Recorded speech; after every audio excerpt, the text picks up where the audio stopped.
مساء الخير عليكم إن شاء الله تكونوا كامل بخير. Well, good evening everyone. I hope that you are doing great.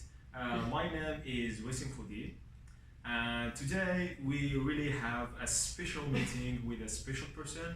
So we would love to introduce you, Mrs. Nancy.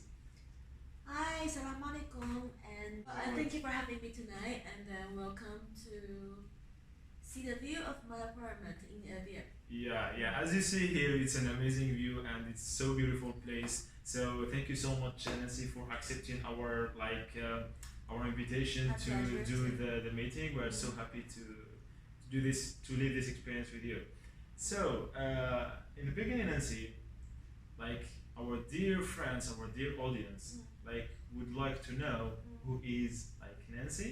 Like, what do you do in your life, Nancy? Okay. Basically, I'm a Taiwanese. I'm a foreigner, and I am right now the director of Taiwan Trade Center Algiers.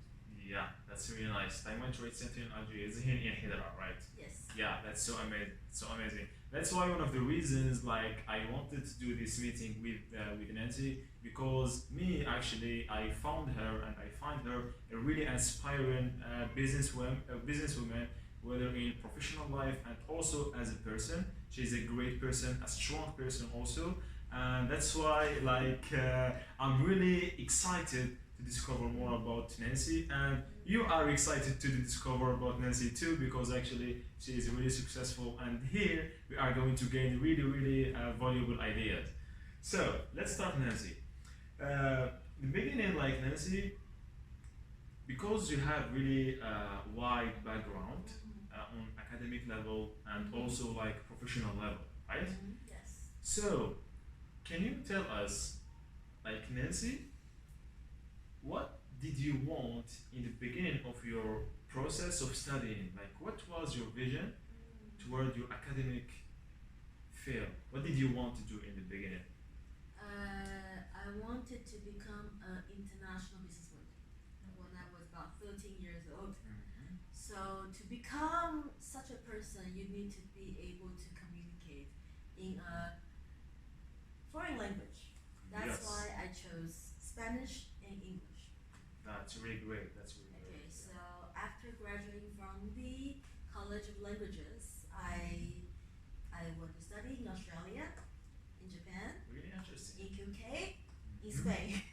Wow. So Can you please repeat for the audience Australia, because it's so rich? Australia. 3 years in Australia, 1 year Yeah. in Japan, half a year in Spain, and 1 year in UK. That's really good. That's really good. And what was like your field of studies, Nancy? My first degree, the bachelor in Australia, Japan, I did international marketing. That's really great. So it was something that you really loved, right? Yes. Something that you are passionate about. Yes.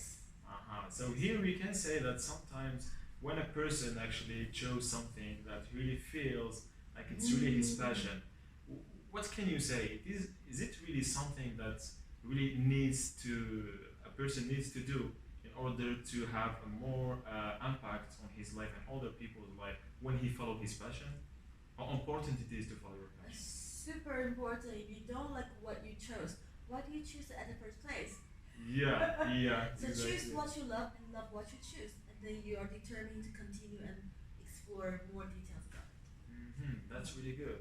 And Nancy, for like when you finished your studies and then you entered professional life, before like entering directly to professional life, like you had to train yourself more, right? You have to develop yourself more in order to get a specific level that will qualify you to have that certain job or that certain opportunity.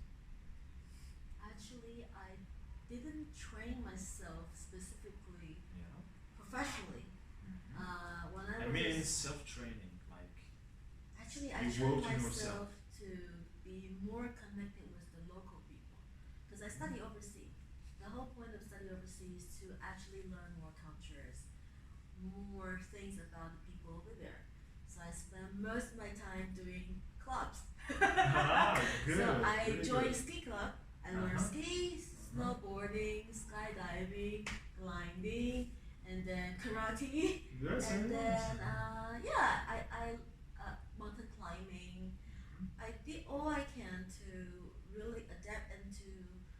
the environment in Australia, in Japan, in UK, to really get to know how people live. Even like sorry, drink beers, drinking wines. Yes, Yeah, I yeah, learned all those things. Sake, you yeah, know. yeah. Yeah, I think all those people that local people do. So Mhm. if they want to go clubbing, I go. And if they want to go Like grinding, you I were go. adapting with whatever kind of mentalities that you find like in many countries. The You have whole that point kind of of studying adaptation. overseas is not only about just studying. Yeah. It's about to experiencing a new different culture that's so different from yours and get to know them better Hmm. and to really make myself back to my original goal to be an international business person. Yeah. Businesswoman, yeah. So if you're not open-minded enough to embrace all the differences, how can you be international business person? Hmm.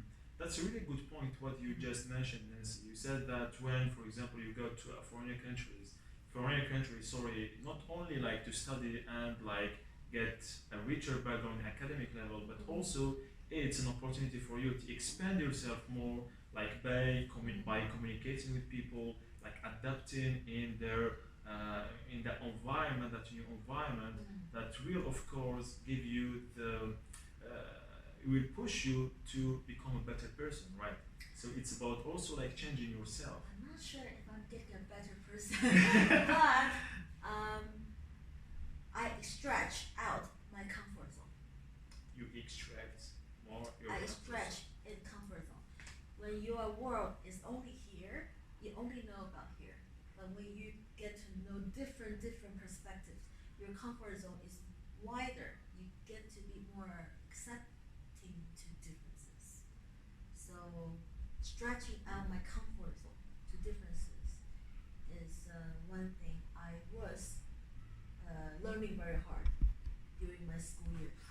Yeah, I can see that like your perspective, like each time you visit new countries and you Mm. get to know new people, your And then perspective, traveling. yeah, yeah, your Yes. perspective actually will get like wider and bigger, so you Mm. can embrace any kind of like cultures or Try to. yeah, Yes. yeah. You're still trying to, yeah. Yes. It's really something that we always need to work on. Yes. Mm. And also, yeah, now, Nancy, you are working as a director of Taiwan Trade Center Yes. in Algeria, Yes. specifically in Hidra. Yes. Yes. So, Nancy, for here when you came to Algeria, before you were working in different countries, right? You worked in USA, Yes. in San Francisco, I guess, exactly. Yes. Yeah. Can you Silicon tell us a Valley. little bit about your experiences in working abroad? Working abroad. Uh, because my job as the how to say the headquarter of Taiwan Trade Center. Basically, it's an international marketing organization of the country. So basically, we travel a lot, average about 4 times, 5 times a year, and to different countries. So I've been traveling like to 46 countries so far, and 46 countries. for business trip and Yeah. things. And then to work overseas for a long time, like 3 years and more. That was Silicon Valley. That was my first term to really manage your office there and really see how how Silicon Valley to do with the venture capitals, investment, IT development. That was a very good experience to me. And the second term is here, Algeria. So it's the other side of the world. And here is both working overseas. And then you get to see that it's a have to see the booming or development of opportunities that's not yet there, but you can see them all. So it's like bigger treasury mountains in front of me. Yeah. So for me, working overseas is to like studying overseas, not only working to do something, but working and experiencing different things, learning about culture, learning about people, and then try to get the most out of it through the term to create as many opportunities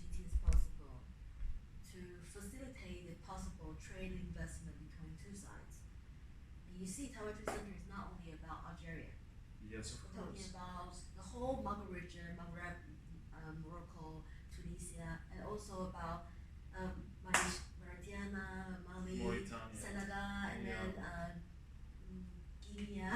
Yeah. All this, yes. Exactly. Excuse me, Nancy, because like I would like to touch on information because I know that many Algerian people have a certain idea about Taiwanese products. Mm. Like when they hear a product that comes from Taiwan or something like that, most of Algerians say that it's cheap and it's not really a good quality.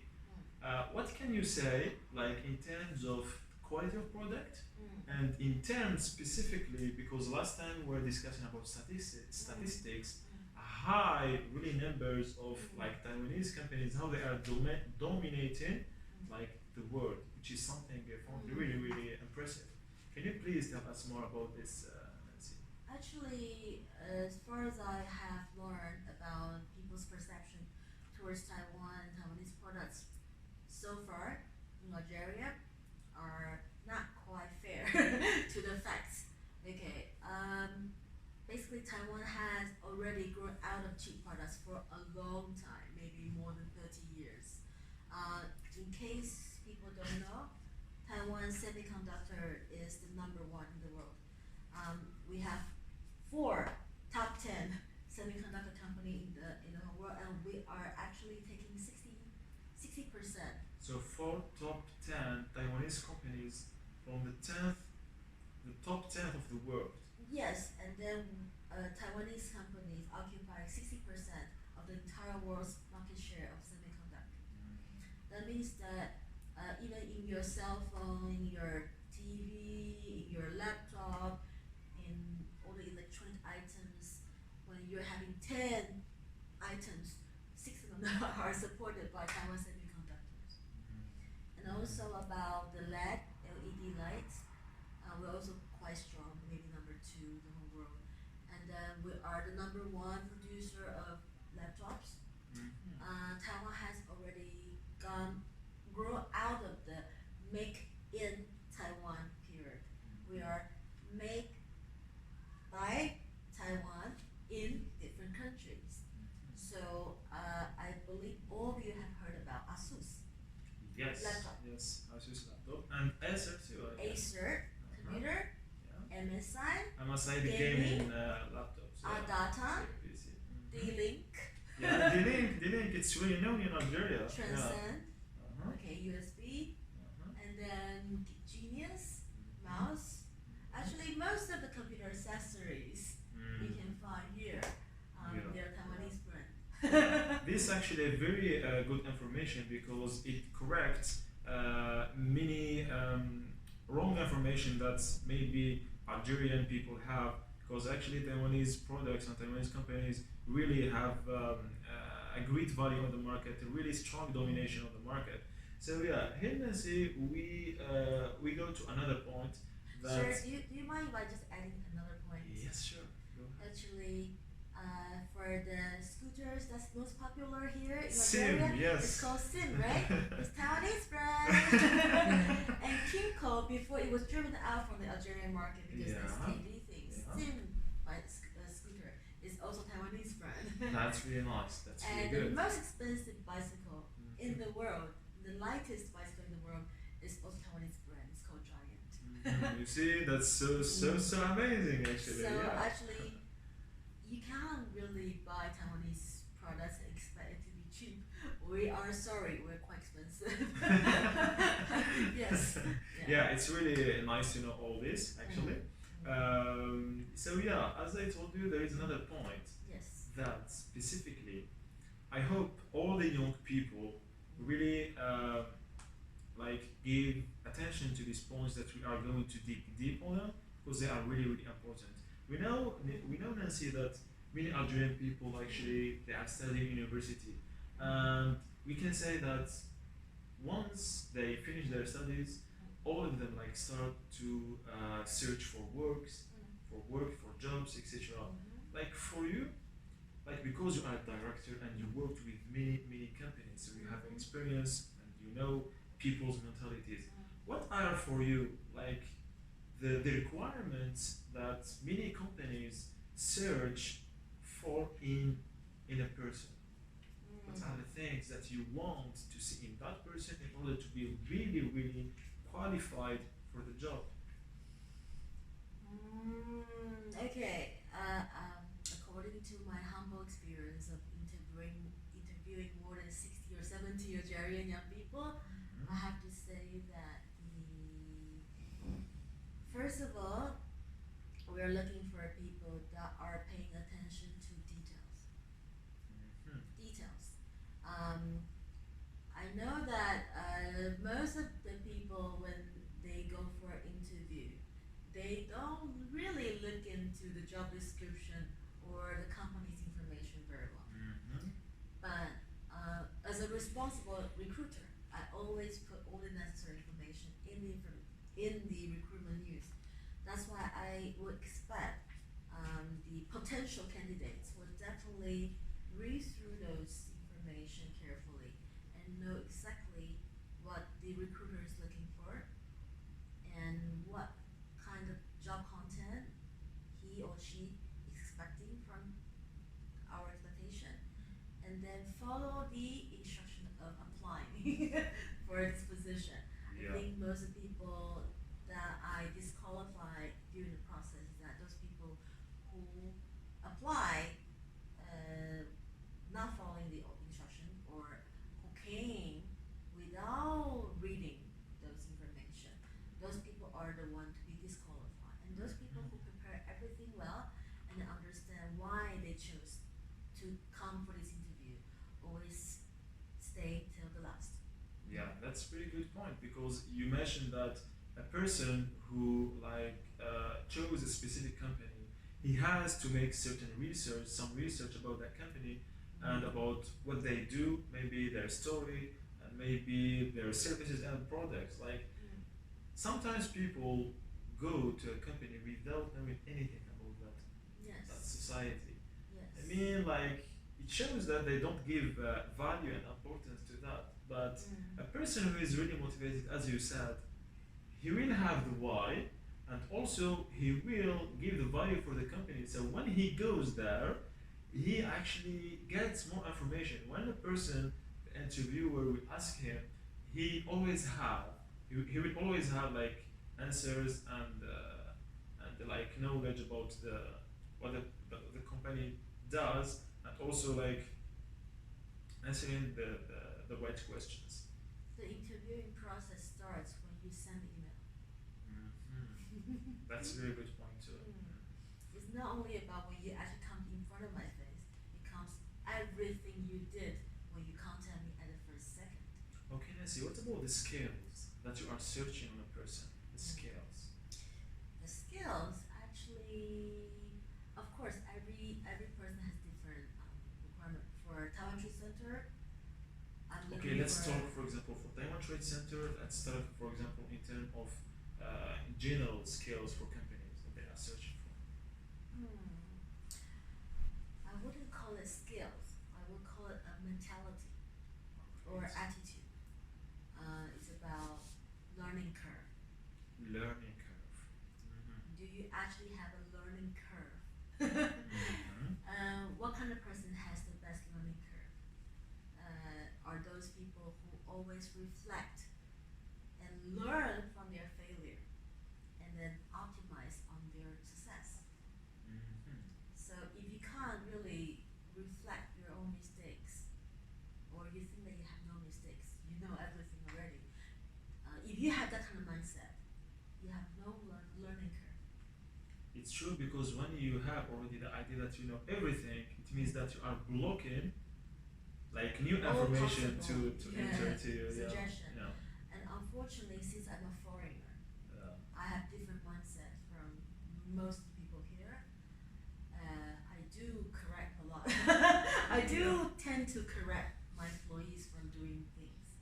Mm-hmm. If my employees believe that they know everything already, and then everything should do Algerian way, not a fusion way, or they. So it has to be balanced, Algerian and It Taiwanese has to be a fusion. fusion. I'm Mm. looking for a fusion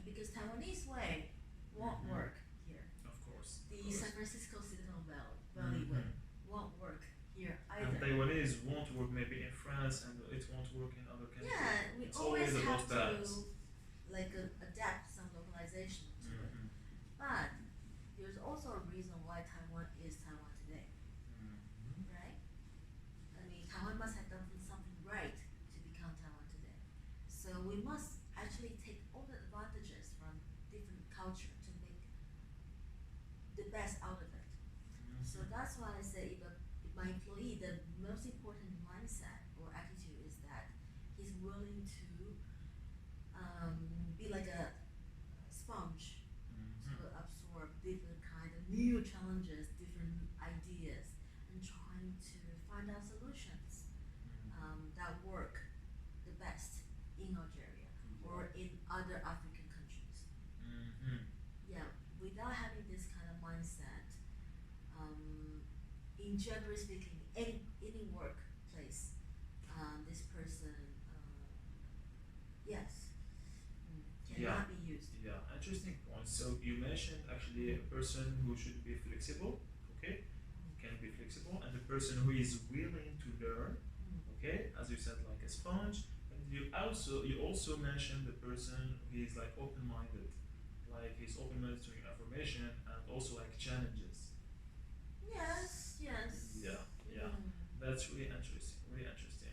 Mm. How do you see, like, how do you perceive challenges, Nancy, Maybe for it's you very on normal. perspective? Challenges are normal. Mm-hmm. Challenges are normal, but solution. Mm-hmm. Yeah, because there's a wish, there's a will, there's a way.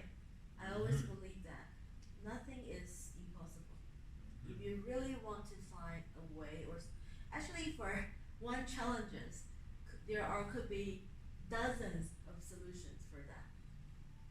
I always tell my colleagues or my team that try to do the right thing right at the first time.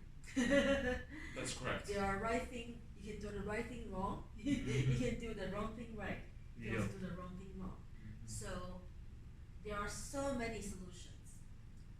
Can you actually plan and then prepare yourself to choose the right solution and deliver it in the right way at the first time?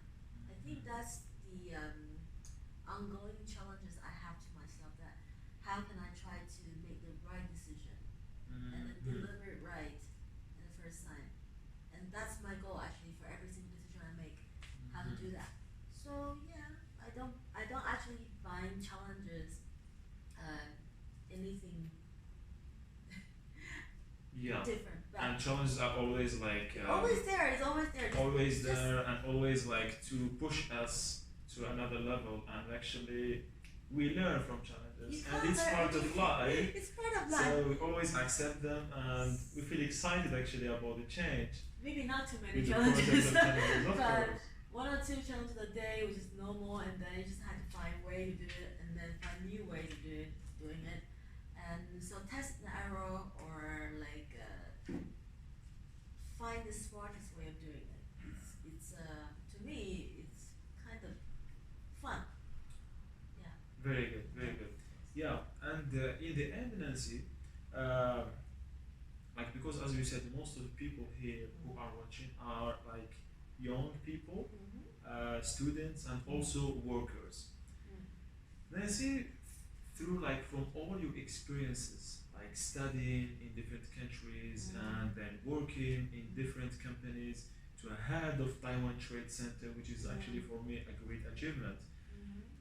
What are like we can say the tools or like the tools that people should have in order to succeed, like and in order to achieve what they want to achieve in future? Since like you, I know that you pass through a lot, but what are like the skills? What's your way actually to succeed? I'm not sure if It's I not a can hard steal. question, no? I'm not sure if I can steal Steve Jobs saying that Okay. stay hungry, stay full. Okay, stay hungry, stay foolish. Stay foolish. That's always the right attitude Uh huh. towards life.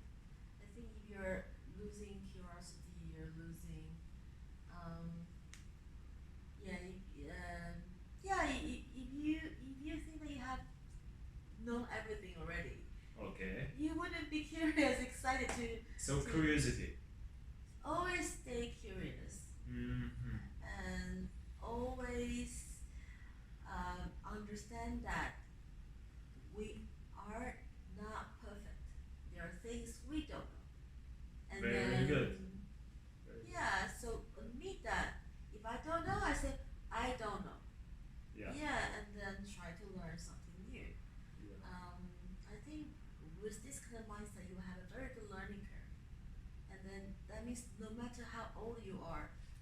or how young you are, you're constantly growing along with time, and growing together with your environment, and growing with the people you interact with. And yeah, that's something I would say that Steve Jobs well said. Okay, Yes. okay. So staying curious and also like always trying to learn and growing, so you can always be on the right track. That's in general the picture. Yes, because we can never be full of ourselves, and then Mhm. it's impossible that we know everything. Mhm. So always give yourself a chance Mhm. to know a little bit more about different differences. Yes, and what can you say like for people who have this mentality that they don't have to make mistakes because they have to be perfect? Like, what can you tell them, Nancy? Oh, I'm so sorry. If you can't accept in yourself to make mistakes, that also means that you cannot accept other people who work with you to make mistakes. So only when you allow yourself to have weakness, then you can actually forgive other people to have weakness. So it's everything is, you know, what you believe in will be a reflection of your world. So everybody make mistakes.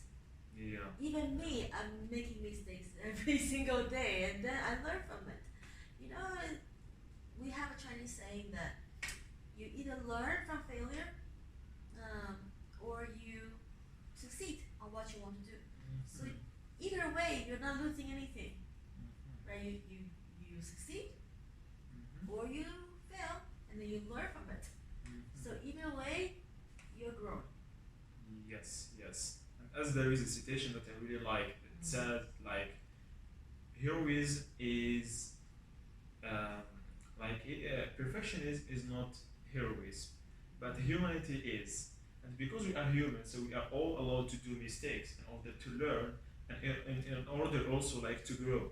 This is actually the way of life. This is actually how we design. So as the last one, what is the advice that you give to our friends here, to the youth, Algerian youth, as Nancy, the head of Taiwan Trade Center? Look here to the camera, please, Nancy, and yeah, tell them directly on their face. My biggest culture shock here. No. Like, my okay. advice to you Yeah. that really cherish your time. Time is so fair to every single one. No matter how rich you are, how poor you are, how old you are, how young you are, we only have 24 hours a day. And what kind of person you are, or what kind of person you can be, it's all up to how you make use of your time. So make your time wisely and make yourself a wise person in your life. Yes, thank you so much, Nancy. It was really Yes. a pleasure actually to My talk with you. pleasure Thank you too. so much. I'm so happy to share these ideas with you, and I hope that you really get benefits from this meeting. And thanks also to Mohammed Zakaria Hashlaf, who is like the responsible for this video. Actually, he's doing a great job. So thank you so much, Zaku, and thank you, our dear friends. Hopefully you enjoyed, and inshallah see you in other occasions and with other successful people. So thank you, Nancy. Assalamu alaikum. Assalamu alaikum and bye bye. Bye.